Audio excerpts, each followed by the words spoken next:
Біліммен Алла Тағала күшті байланыстырған екен. Мұндайды көрдіңіздер ма? Өткенде Нәжім сүресін өттік қой, естеріңізде. Алламаху шадидул қуа деген аят. Күшті қуаттың иесі үйретті дейді Жебірейілді қараңыз. Ол қуатпен үйретілетін нәрсе екен ғой.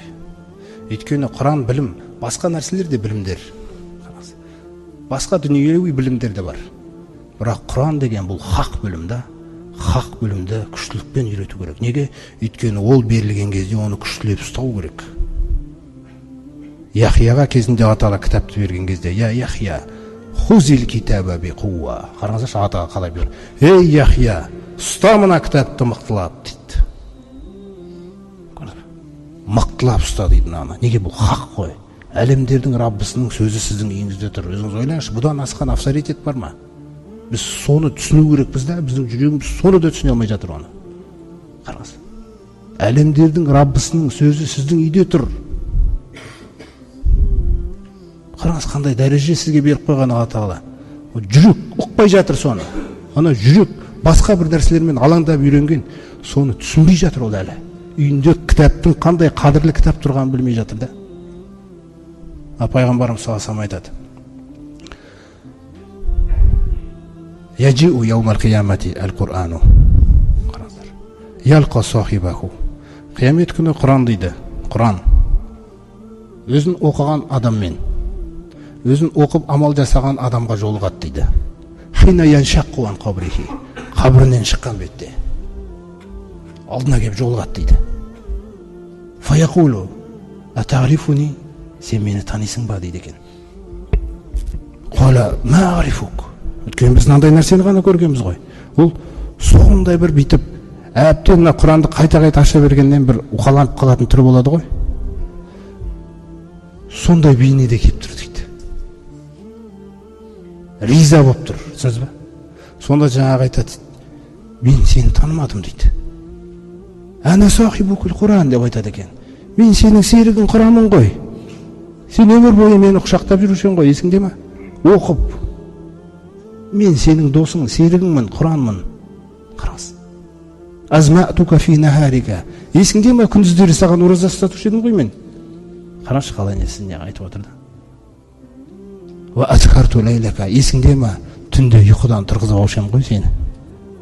Міне Құранның байланысын қараңыз. Қай нәрсені айтып отыр Құранда? Факуллу тажрин мин вараи тижаратихи. Бүгін дейді, қабірден барлығы тұрып жатыр ғой дейді. Әркім қазір өз саудасының артынан кетеді дейді. Қараңыздар. Әркім өз саудасының артынан кетеді. Мысалы. Ал сен білесің ба дейді. Ва иннака лияума мин вараи кулли тижара. Бүгін сен бүкіл саудалардың артынан ересің дейді. Намаз деген сауда. Қараңыз, Алла Тағала қияметке қалай істеп қойған. Басқа капиталдар бітті көмектеспейді. Намазың қияметке, ақыретке сауда екен ол.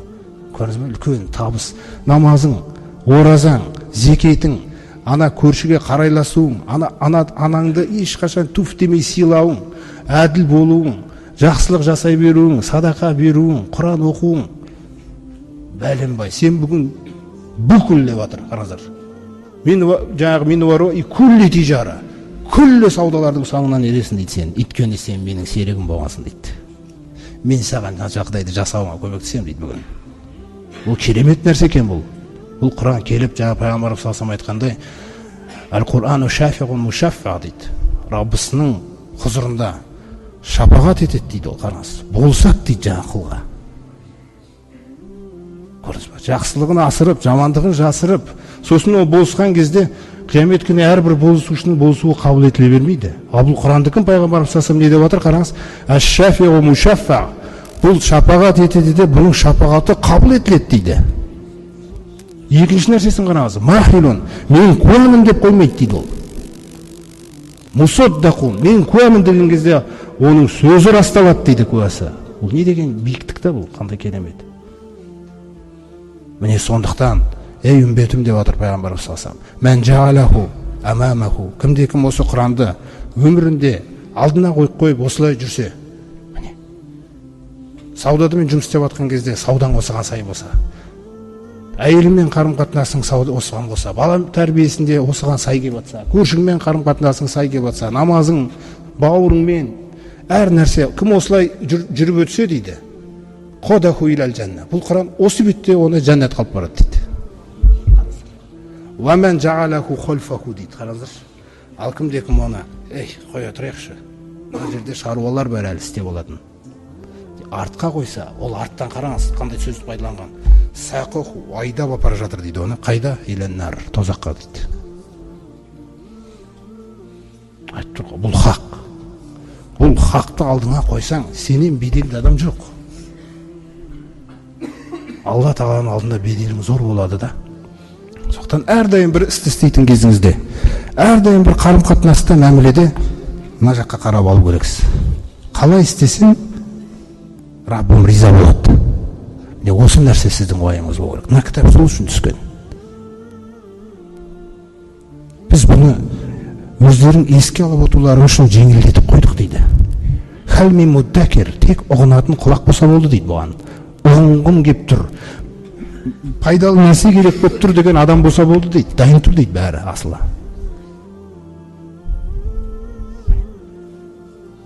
Сондықтан жаңағы кітап, жаңағы Құран шапағат еткен кезде юъта әл-мулку бияминихи, зор қылып айтып жатыр пайғамбарымыз салсам, ва юъта әл-хулду бишималихи, оң қолына патшалығының билігі беріледі дейді. Жәннат қарас.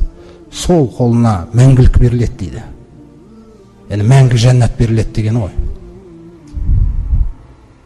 Сумма юқалу, сосын айтады дейді оған, иқра, оқыш Құранды деп. Қияметте де, қараңыздаршы, ана кісінің дүниеде оқығаны сондай Алла тағала риза болған екен, ақыретте де оқы деп айтады екен.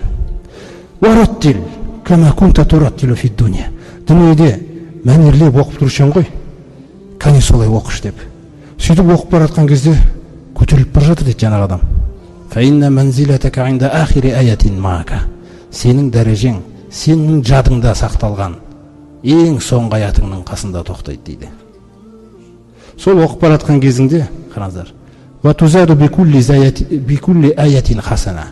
Тағы бір жақсылықтардан әрбір аятың үшін бір жақсылықты қоса берем дейді қазір. Тағы кетіп отыр. Бұл Құранның беретін нәрсесі. Ақыреттің байлығы керек па? Құран ғана бере алады оны. Ақыреттің байлығын тек осы Аллах тағаланың кітабы ғана бере алады. Бізге байлықты түсірген, баға жетпес нәрсені түсірген. Кейде бізге жаңағы Аллах тағала мынандай ескерту де жасайды. Вала инши'на. Қараңыздар, ана пайғамбарымыз салсың қарсы келіп мүшриктер тыңдамай қояды ғой. Тыңдамайды, кетіп қалады. Сонда пайғамбарымыз салсың былай деп сөйлейді. Вақалар расулу, елші дұға жасады дейді, дұға тілеп жатыр дейді. Я Рабби, Раббым, инна қауми тахузул Құр'ана махжура. Мына қауымым менің сөзсіз мына Құранды тастап қойды. Кері жоқ деп айтты мына Құранда, қараңыз. Сосын Алла тағала пайғамбарымызға түсіндіреді заңдылықты. Саған барлық адам бере бермейді. Ваказалика жаална ликулли набиин адуан минал мужримин. Жалпы қоғамда тәртіпсіздікке үйреніп қалған тәртіпсіздердің дейді, қараңыздар. Сол тәртіпсіздердің іштерінен біз әрбір пайғамбарға сондай бір дұшпанды жасап қойғанбыз дейді. Міндетті түрде солардың ішінде Құранға жаңағы қарсы келіп тұратын адам болады дейді сол кезде. Сол секілді бұлар дейді, саған қазір қарсы келіп жатыр дейді, ей пайғамбар салсыр. Сонда Алла тағала мынандай ескертуді айтады да, вала инши'на, сөзсіз егер қаласақ дейді, қараңыздар. Егер қаласақ, ланазхабанна биллази аухайна илайка. Ей пайғамбар, мына саған уахи еткен аяттарды, сүрелерді, Құранда алып кете алам дейді мен толық. Толық алып кете алам дейді жердің бетінен. Одан кейін дымда түсінбей жүретін болсындар өмір жердің бетіне. Толық алып кете алам дейді. Соны мен алып кететін болсам дейді, суммала таджиду лака бихи алайна жаңағы уакила. Сосын сен соны бізден тоқтатып бөгелеп қалатын ешкімді таппай қаласың дейді, қамқоршы ретінде. Егер мен алып кетуді шешсем, алып кетем дейді. Бірақ алып кетпеймін дейді. Неге? Илля рахматан мин раббика. Өйткені Раббының рахымы солай қалады. Біреулер түсінбесе де, түсінетіндер болады бұл Құранды деп. Аллах тағала бұл Құранды қияметке дейін істетуді қалады. Бұл менің рахымыммен шешілген нәрсе дейді. Илля илля рахматан мин раббика. Осылайша ей пайғамбар, ва инна фадлаху кана алейка кабира. Жалпы жалғыз бұл мәселеде емес, қаншалаған мәселелерде менің саған деген кеңшілігім өте зор ғой дейді. Пайғамбарымызға берілген артықшылықтар ерекше. Ол артықшылықтардың бәрінен осы үмбетіне үлес бар да қиямет күні. И дүниеде де, мысалы өзіңіз ойлаңыз. Сондықтан бұл Құран, қараңыз, сіздің жүрегіңізде, сіздің тіліңізде, үйден кетіп баратып, көлігіңізде кетіп баратсаңыз да, Абдулла ибн Муғаффал деген сахаба радиаллаху анху айтады. Кана Расулуллахи саллаллаху алейхи вассалам раайтуху. Пайғамбар саллаллаху алейхи вассаламды мен көрдім дейді. Яума фатхи Макка. Мекке ашылған күні. Мекке ашылып, пайғамбарымыз көлігінің үстінде келе жатқан кезде ва хуа яқрау аля рахилатихи сурат аль-Фатх. Сол кезде көлігінің үстінде, түйесінің үстінде Фатх сүресін оқып баратқан еді дейді. Ойлаңызшы. Инна фатахна лака фатхан мубина деп мысалы сүрені оқып бара жатыр. Сол секілді сіз көлігіңізде кетіп баратқан кезде сізде егер жаттап алған Құран болса, пробка, пробка, қашықтық деген проблема болмайды ол. Қысқартып жібере салады Алла Тағала оны. Өзіңіз білмей қаласыз. Неге? Өйткені сіздің шұғылданып жатқан нәрсеңіз бар да. Ал енді жаттайтын, қайталайтын нәрсең болмаса не істейсің еріксіз? Мына пробканы ай, мына ай, жол не болып кетті ғой деген мәселе. Ал енді Құранмен шұғылдасаңыз, сіздің жүрегіңізге Алла Тағала сондай тыныштық сыйлайды. Сіз еш нәрсе ашуландыра алмай қалады сізді, болды. Сізді ашуландыру мүмкін болмайды. Өйткені Құран билеп тұр да сізді. Бүкіл тұла бойыңызды Құран билеп тұр. Санаңызды, жүрегіңізді.